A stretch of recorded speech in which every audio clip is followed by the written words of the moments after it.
ರೂಪಂ ದೃಶ್ಯಂ ಲೋಚನಂ ದೃಕತದಾ ದೃಶ್ಯಂ ದೃಕ್ತು ಮಾನಸಂ ದೃಶ್ಯಾದಿವೃತ್ಯಃ ಸಾಕ್ಷಿ ದೃಗೇವನತು ದೃಶ್ಯತೆ. ಜಗತ್ತಿನಲ್ಲಿ ನೋಡಲ್ಪಡಬಹುದಾದ ಕಣ್ಣಿನಿಂದ ರೂಪವು ದೃಶ್ಯವಾಗಿ ಕಾಣುತ್ತದೆ. ಇದನ್ನು ಕಣ್ಣು ನೋಡುತ್ತದೆ. ಕಣ್ಣನ್ನು ಮನಸ್ಸು ದೃಶ್ಯವಾಗಿ ನೋಡುತ್ತದೆ. ಮನಸ್ಸಿನ ವಿವಿಧ ವಿಚಾರಗಳು ಕೂಡ ದೃಶ್ಯಗಳಂತೆ ಸಾಕ್ಷಿಯಾದ ನನಗೆ ಕಾಣಿಸುತ್ತದೆ. ಸಾಕ್ಷಿಯಾದ ನಾನು ಯಾವಾಗಲೂ ನೋಡುವವನೇ ಹೊರತು ನೋಡಲ್ಪಡುವವನಾಗುವುದಿಲ್ಲ. ಕಣ್ಣಿಗೆ ಕಣ್ಣು ಕಾಣಿಸದಾಗಿದೆ.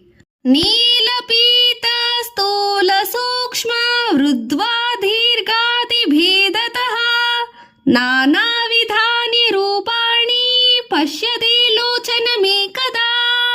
ಕಣ್ಣಿನಿಂದ ಗ್ರಹಿಸಲ್ಪಟ್ಟು ರೂಪಗಳು ನೀಲಿ, ಹಳದಿ, ಸಣ್ಣ, ದೊಡ್ಡ, ಗಿಡ್ಡ, ಉದ್ದ ಮುಂತಾದ ಭೇದದ ಕಾರಣದಿಂದ ನಾನಾ ವಿಧವಾಗಿ ಕಾಣುತ್ತದೆ. ಆದರೆ ಇವುಗಳನ್ನು ನೋಡುವ ಕಣ್ಣು ಮಾತ್ರ ತಾನು ಬದಲಾವಣೆ ಹೊಂದದೆ ಯಾವಾಗಲೂ ಒಂದೇ ರೀತಿಯಾಗಿರುತ್ತದೆ. ಅದು ನಮ್ಮೆಲ್ಲರ ಕಣ್ಣಾಗಿದೆ. ಆಂದ್ಯಾಮಾಂದ್ಯ ಪಟುತ್ವೇಷು ನೇತ್ರಧರ್ಮೇಷು ಚೇಕಧಾ ಸಂಕಲ್ಪಿತ ಮನಶ್ರುತ್ವಾ ಗದಾ ಯೋಜ್ಯತಾಮಿದಂ. ಕಣ್ಣಿನ ಅಂಧತ್ವ, ಮಂದತೆ, ತೀಕ್ಷ್ಣತೆ ಮುಂತಾದ ಕಣ್ಣಿನ ಧರ್ಮಗಳನ್ನು ಅರಿಯುವ ಮನಸ್ಸು ತನ್ನಲ್ಲಿ ಯಾವ ಮಾರ್ಪಾಡು ಇಲ್ಲದೆ ಸದಾ ಒಂದೇ ರೀತಿಯಾಗಿರುತ್ತದೆ. ಇದೇ ರೀತಿಯಾಗಿ ಕಿವಿ, ಚರ್ಮ, ಮೂಗು, ನಾಲಿಗೆಗಳು ಸಹ ಕ್ರಮವಾಗಿ ಶಬ್ದ, ಸ್ಪರ್ಶ, ವಾಸನೆ ಮತ್ತು ರುಚಿ ಮುಂತಾದ ಧರ್ಮಗಳನ್ನು ಅರಿಯುವ ಗುಣದಲ್ಲಿ ತನ್ನನ್ನು ಮಾತ್ರ ಸಾಕ್ಷಿಯಾಗಿ ತಿಳಿದುಕೊಳ್ಳಬೇಕು. ಕಾಮಃ ಸಂಕಲ್ಪ ಸಂದೇಹೋ ಶ್ರದ್ಧಾ ಶ್ರದ್ಧೆ ಧೃತಿತರೆ ಹಿಂದ್ರಿ ಭೃದ್ರಿ ತೀವ್ರವಾದೇನ ಭಾಸ್ಯತೆ ಕವಾದ ಚಿತಿಃ. ಮನಸ್ಸಿನಲ್ಲಿ ಬರುವ ಆಸೆ, ಅನಿಸಿಕೆ, ಸಂಶಯ, ನಂಬಿಕೆ ಮತ್ತು ಅಪನಂಬಿಕೆ, ನಿಶ್ಚಯ ಮತ್ತು ಅನಿಶ್ಚಯ, ನಾಚಿಕೆ, ಜ್ಞಾನ, ಹೆದರಿಕೆ, ಭಯಭೀತಿಗೊಳ್ಳುವುದು ಮುಂತಾದವುಗಳನ್ನು ಪ್ರಜ್ಞಾ ಸ್ವರೂಪವಾದ ಶುದ್ಧ ಚೈತನ್ಯವು ಒಂದೇ ಪ್ರಕಾರವಾಗಿ ಬೆಳಗಿ ತೋರಿಸುತ್ತದೆ. ಯಾವ ರೀತಿ ಜ್ಯೋತಿ ಬೆಳಕನ್ನು ನೀಡುತ್ತದೆ ಹಾಗೆ. ನೋದೇತಿ ನಾಸ್ತಮೇತಿ ಶಾನ ವೃದ್ಧಿಯಾತಿ ನ ಕ್ಷಯಮಾ ಸ್ವಯಂ ವಿದ್ಯಾತ್ಯಾಧ್ಯಾತಿ ನ ಭಾಸಯೇತ ಸಾಧನಂ ವಿನಾ. ಕೇವಲ ಅರಿವಿನ ಸ್ವರೂಪವಾದ ಈ ಶುದ್ಧ ಚೈತನ್ಯವು ಉದಯಿಸುವುದೂ ಇಲ್ಲ, ಅಸ್ತಮಿಸುವುದೂ ಇಲ್ಲ. ಸೂರ್ಯನಂತೆ ಉದಯ ಅಸ್ತ ಇಲ್ಲ, ಬೆಳೆಯುವುದಿಲ್ಲ, ಕ್ಷಯಿಸುವುದೂ ಇಲ್ಲ. ಮತ್ತೊಂದರ ಸಹಾಯವಿಲ್ಲದೆ ತಾನಾಗಿಯೇ ಪ್ರಕಾಶಿಸಿರುವ ಇದು ಇತರ ಎಲ್ಲ ವಸ್ತುಗಳನ್ನು ಬೆಳಗಿ ತೋರಿಸುತ್ತದೆ. ಚಿಚ್ಛಾಯಾವೇಶತು ಬುದ್ಧಾಭಾನಃ ದಿಸ್ತು ದ್ವಿತಾ ಸ್ಥಿತ ಏಕಾಹಂ ಕೃತಿರನ್ಯಾಸ್ತ್ಯಾತ ಅಂತಃಕರಣಸ್ರೂಪೇಣಿ. ಶುದ್ಧ ಚೈತನ್ಯದ ಛಾಯೆಯ ಆವೇಶದಿಂದ ಬುದ್ಧಿಯು ಬೆಳಗುತ್ತದೆ. ಪರಿಶುದ್ಧ ಚೈತನ್ಯವು ಜಡವಾದ ಅಂತಃಕರಣದಲ್ಲಿ ಪ್ರತಿಬಿಂಬವಾದ ಅಂತಃಕರಣವು ಆಸೆ, ಸಂಕಲ್ಪ, ನಾಚಿಕೆ ಮುಂತಾದ ಅಂತಃಕರಣ ರೂಪದ ಮನಸ್ಸು ಬುದ್ಧಿಯಾಗಿಯೋ ನಾನು ಮಾಡುವವನು, ನಾನು ಮಾಡುತ್ತಿದ್ದೇನೆ ಎಂಬ ಅಹಂಕಾರವಾಗಿಯೂ ಎರಡೂ ರೀತಿಯಲ್ಲಿ ಕೆಲಸ ಮಾಡುವ ಸಾಮರ್ಥ್ಯವನ್ನು ಪಡೆಯುತ್ತದೆ. ಛಾಯಾಹಂಕಾರಯೋರಕ್ಯಂ ತಪ್ತ್ಯಾ ಪಿಂಡವನತ್ಮಯ ತದಾಹಂಕಾರ ತಾದ್ವಾತ್ವೇಯ ಹತ್ತೇಶೇ ಚ ನತಮಾತಗತಾ. ಶುದ್ಧ ಚೈತನ್ಯದ ಛಾಯೆ ಮತ್ತು ಅಹಂಕಾರ ಈ ಎರಡೂ ಒಂದೇ ಎಂಬಂತೆ ಕಾಣುವ ಮತ್ತು ಈ ತಾದಾತ್ಮ್ಯ ಸಂಬಂಧ ಕೆಂಪಗೆ ಕಾದ ಕಬ್ಬಿಣದಂತಿರುವ ಬೆಂಕಿಯಂತೆ ಎಂಬ ಜ್ಞಾನಿಗಳು ಹೇಳುತ್ತಾರೆ. ಅಂತಹ ಅಹಂಕಾರವು ದೇಹ ಇಂದ್ರಿಯಾದಿಗಳೊಂದಿಗೆ ತಾದಾತ್ಮ್ಯತ ಬೆಳೆಸಿಕೊಂಡು ಮಾತ್ರ ನಿರ್ಜೀವವಾದ ದೇಹೇಂದ್ರಿಯಗಳಿಗೆ ಚೇತನತೆ ಉಂಟಾಗುತ್ತದೆ. ಅಹಂಕಾರಸ್ಯ ತಾದಾತ್ಮ್ಯಂ ಚಿಚ್ಛಾಹ ದೇಹ ಸಾಕ್ಷಿಭಿ ಸಹಜಂ ಕರ್ಮಜಂ ಭ್ರಾತಿಜನ್ಯಂ ಚ ತ್ರಿವಿಧಂ ಕ್ರಮತಾ. ಅಹಂಕಾರವು ಚಿದವಸ್ತುವಿನ ಛಾಯೆ, ದೇಹ ಮತ್ತು ಸಾಕ್ಷಿ ಈ ಮೂರರೊಂದಿಗೆ ಬೆಳೆಸಿಕೊಂಡಿರುವ ಇವೇ ನಾನು ಎಂಬ ತಾದಾತ್ಮ್ಯತೆಯನ್ನು ಕ್ರಮವಾಗಿ ಸಹಜವಾಗಿರುವುದು, ಕರ್ಮದಿಂದ ಜನಿಸುತ್ತದೆ ಮತ್ತು ತಪ್ಪು ತಿಳುವಳಿಕೆಯಿಂದ ಉಂಟಾದದ್ದು ಎಂದು ಮೂರು ವಿಧವಾಗಿ ಬಲ್ಲವರು ಹೇಳುತ್ತಾರೆ. ಸಂಬಂಧೀನೋ ಸತೋರ್ನಾಸ್ತಿ ನಿವೃತ್ತಿ ಸಹಜಸ್ಯತು ಕರ್ಮಕ್ಷಯಾತ ಪ್ರಬೋಧಾಚ ನಿವೃತ್ತೇತ ಈ ಮೂರರಲ್ಲಿ ಮೊದಲನೇ ಸಂಬಂಧವು ಸಹಜವಾಗಿದ್ದು ಇದಕ್ಕೆ ನಾಶವಿಲ್ಲ. ದೇಹದೊಂದಿಗಿನ ತಾದಾತ್ಮ್ಯತಾ ಕರ್ಮವು ಕ್ಷಯವಾದಾಗ ಮತ್ತು ಸಾಕ್ಷಿಯೊಂದಿಗಿನ ಆತ್ಮಜ್ಞಾನ ಉಂಟಾದಾಗ ಮಾತ್ರ ಇಲ್ಲವಾಗುತ್ತದೆ. ಅಹಂಕಾರ ಲಯೇ ಸ್ತುಪ್ತ ಭವೇದ್ಯೋಹಾಪಿ ಚೇತನಃ ಅಹಂಕಾರ ವಿಕಾಸಾರ್ಥ ಸ್ವಪ್ನಃ ಸರ್ವಸ್ತು ಜಾಗರಃ. ಗಾಢವಾದ ನಿದ್ರಾಸ್ಥಿತಿಯಲ್ಲಿ ನಾನು ದೇಹ ಎಂಬ ಅಹಂಕಾರ ವೃತ್ತಿಯು ಲಯವಾಗುವುದರಿಂದ ದೇಹ ಅಂದರೆ ಇಂದ್ರಿಯಗಳು ಅಚೇತನವಾಗಿ ಆ ಸ್ಥಿತಿಯಲ್ಲಿ ವಿಷಯಗಳ ಗ್ರಹಣವಾಗಿರೋದಿಲ್ಲ. ಈ ಅಹಂಕಾರವು ಅರ್ಧಂಬರ್ಧ ಆಗಿ ಎಚ್ಚರಗೊಳ್ಳುವಿಕೆ, ಸ್ವಪ್ನವು ಪೂರ್ತಿ ಎಚ್ಚರಗೊಳ್ಳುವಿಕೆ, ಎಚ್ಚರಾವಸ್ಥೆಯು ಆಗುತ್ತದೆ. ಅಂತಃಕರಣ ವೃತ್ತಿಶ್ಚ ಚಿತ್ತಿ ಛಾಯೇಕ್ಯ ಮಾತಗತ ವಾಸನಾ ಕಲ್ಪಯೇತಿ ಸ್ವಪ್ನೇ ಭೂತಕ್ಲೇ ವಿಷಯಾನ್ಯ ಬಹಿಃ. ಪರಿಶುದ್ಧವಾದ ಚೈತನ್ಯದ ಛಾಯೆಯ ಸಹಾಯದೊಂದಿಗೆ ಅಂತಃಕರಣದಲ್ಲಿರುವ ಸಂಸ್ಕಾರ ರೂಪವಾದ ವಾಸನೆಗಳು ಕನಸಿನಲ್ಲಿ ತನ್ನೊಳಗೆ ಎಲ್ಲಾ ವಸ್ತುಗಳನ್ನು ಕಲ್ಪಿಸಿಕೊಳ್ಳುತ್ತದೆ. ಜಾಗೃತಾವಸ್ಥೆಯಲ್ಲಿ ಈ ವಾಸನೆಗಳು ಇಂದ್ರಿಯಗಳ ಮೂಲಕ ತನ್ನಿಂದ ತಾನೇ ಹೊರಗಿನ ಎಲ್ಲಾ ವಸ್ತುಗಳನ್ನು ಕಲ್ಪಿಸಿಕೊಡುತ್ತವೆ. ಅನೋಹಂಕಾರ ಕೃತ್ಯೋಪಾದಾನಂ ಲಿಂಗಮೇಕಂ ಜಡಾತ್ಮಕಂ ಅವಸ್ತ್ರಾಯಾಮೇವ ನೀತ್ವಿ ಜಾಯತೆ ಮ್ರಿಯತೆ ತದಾ. ಮನಸ್ಸು ಮತ್ತು ಅಹಂಕಾರಗಳಿಗೆ ಉಪಾದಾನ ಕಾರಣವಾಗಿರುವ ಸೂಕ್ಷ್ಮ ಶರೀರವು ಜಡ ಸ್ವರೂಪವಾಗಿದೆ. ಇದು ಅವಸ್ಥಾತ್ರಯಗಳನ್ನು ಹೊಂದುತ್ತದೆ. ಇದು ಜನಿಸುತ್ತದೆ ಹಾಗೂ ಆತ್ಮಜ್ಞಾನ ಉಂಟಾದಾಗ ಮರಣಿಸುತ್ತದೆ. ಶಕ್ತಿದ್ವಯಂ ಹಿ ಮಾಯಾಯ ವಿಕ್ಷೇಪಾವೃತ್ತಿ ರೂಪಕಂ ವಿಕ್ಷೇಪ ಶಕ್ತಿರ್ಲಿಂಗಾದಿ ಬ್ರಹ್ಮಾಂಡಾನಾಥ ಜಗತ್ ಸೃಜೇತ್. ಮಾಯೆಗೆ ಎರಡು ತರಹದ ಶಕ್ತಿಗಳಿವೆ. ಇವನ್ನು ವಿಕ್ಷಿಪ್ತ ಶಕ್ತಿ ಮತ್ತು ಆವರಣ ಶಕ್ತಿ ಎನ್ನುತ್ತಾರೆ. ಇದರಲ್ಲಿ ವಿಕ್ಷೇಪ ಶಕ್ತಿಯು ಮಾತ್ರ ಸೂಕ್ಷ್ಮ ಶರೀರದಿಂದ ಹಿಡಿದು ಬ್ರಹ್ಮಾಂಡದವರೆಗೂ ಎಲ್ಲವನ್ನು ಸೃಷ್ಟಿಸುತ್ತದೆ. ಸೃಷ್ಟಿರ್ನಾಂ ಬ್ರಹ್ಮರೂಪೇ ಸಚ್ಚಿದಾನಂದ ವಸ್ತುನಿ ಅಬೋಧುಪೇನಾದಿವತಾ ಸರ್ವನಾಮ ರೂಪ ಪ್ರಸಾರಣೆ. ಜಗತ್ತಿನಲ್ಲಿ ಮಾಯಾರೂಪದ ವಿಕ್ಷೇಪ ಶಕ್ತಿಯಿಂದ ಆಗುವ ಈ ಸೃಷ್ಟಿಯು ಸಮುದ್ರದಲ್ಲಿ ಅಲೆ ಮತ್ತು ನೊರೆಗಳು ಉದ್ಭವಿಸುವಂತೆ ಆ ಸಚ್ಚಿದಾನಂದ ಸ್ವರೂಪವಾದ ಬ್ರಹ್ಮನಲ್ಲಿ ನಾಮ ಮತ್ತು ರೂಪಗಳ ಹರಡುವಿಕೆ ಭೇದಗಳಿವೆ. ಅಂತರ್ದೃಗ ದೃಶ್ಯಯೋರ್ಭೇದಂ ಪಶ್ಚಿಮಿ ಬ್ರಹ್ಮ ಸರ್ಗಯೋ ಆವರಣೋತ್ಯ ಪರಾಶಕ್ತಿ ಸಾ ಸಂಸಾರಸ್ಯ ಕಾರಣಂ. ಸೃಷ್ಟಿಯ ಜಗತ್ತಿನಲ್ಲಿರುವ ಮಾಯೆಯ ಇನ್ನೊಂದು ಶಕ್ತಿಯಾದ ಆವರಣ ಶಕ್ತಿಯು ನಮ್ಮೊಳಗೆ ದೃಗ ದೃಶ್ಯಗಳ ವಿವೇಕವನ್ನು ಮರೆಮಾಡಿ ಹೊರಗಡೆ ಬ್ರಹ್ಮನಿಗೋ ಜಗತ್ತಿಗೋ ಇರುವ ವಿವೇಕವನ್ನು ಮರೆಮಾಡುತ್ತದೆ. ಇದೇ ಸಂಸಾರಕ್ಕೂ ಸಹ ಕಾರಣವಾಗಿದೆ. ಸಾಕ್ಷಿಣಃ ಪುರತೋ ಭಾನಃ ಲಿಂಗಂ ದೇಹೇನ ಸಂಯುತಂ ಚಿತಿಛಾಯ ಸಮಾವೇಶ್ಯ ಜೀವ ಸ್ಯಾವಾದ್ಯಾವಹಾರಿಕಾ.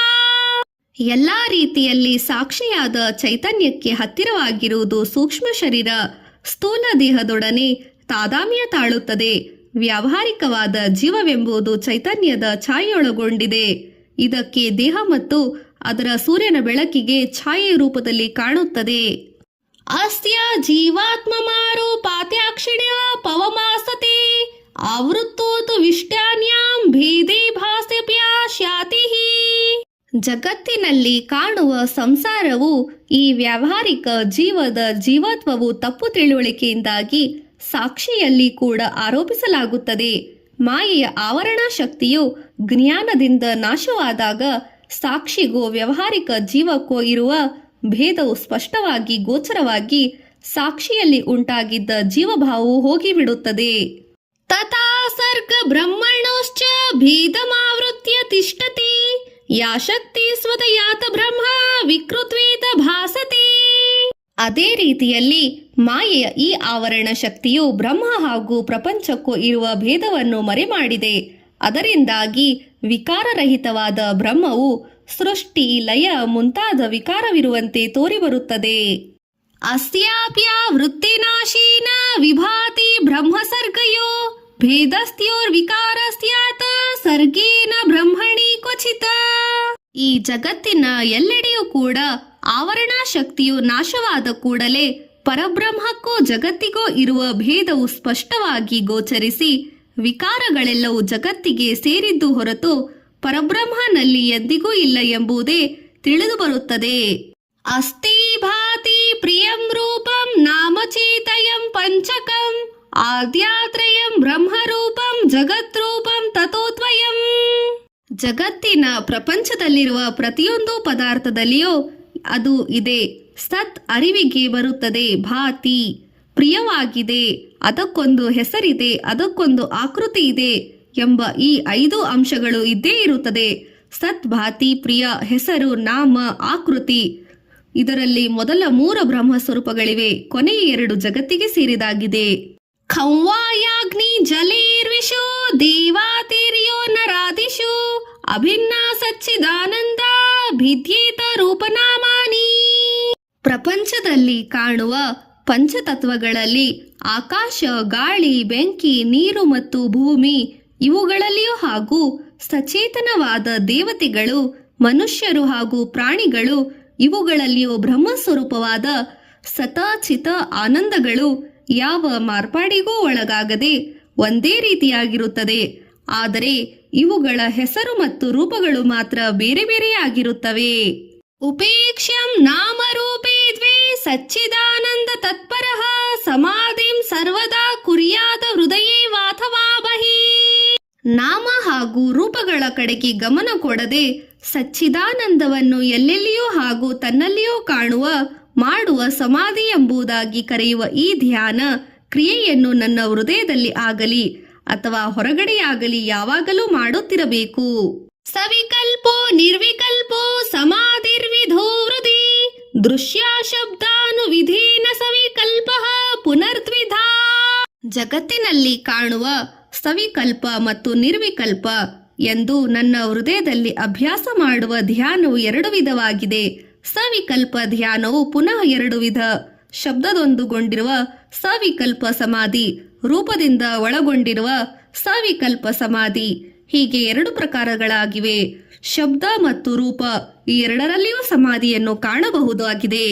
ಕಾಮಾದ್ಯಾಶ್ಚಿತ ದೃಶ್ಯ ತದಾಕ್ಷಿ ತ್ವೇನ ಚೇತನಂ ಧ್ಯಾಯೇ ದೃಶ್ಯಾನ್ ವಿಧೋರ್ಭೋ ಸಮಾಧಿ ಸವಿಕಲ್ಪಕಃ. ಜಗತ್ತಿನ ಪ್ರತಿಯೊಂದು ಜೀವಿಗಳ ಮನಸ್ಸಿನಲ್ಲಿ ಒಳಗೊಳ್ಳುವ ಯೋಚನೆ, ವಿಚಾರಗಳ ತರಂಗಗಳಾದ ಕಾಮ, ಕೋಪ, ಮತ್ಸರ ಮುಂತಾದವುಗಳು ಸದಾ ನಮ್ಮ ಪ್ರಜ್ಞೆಗೆ ದೃಶ್ಯ ವಸ್ತುಗಳಾಗಿ ಕಾಣಿಸುತ್ತವೆ.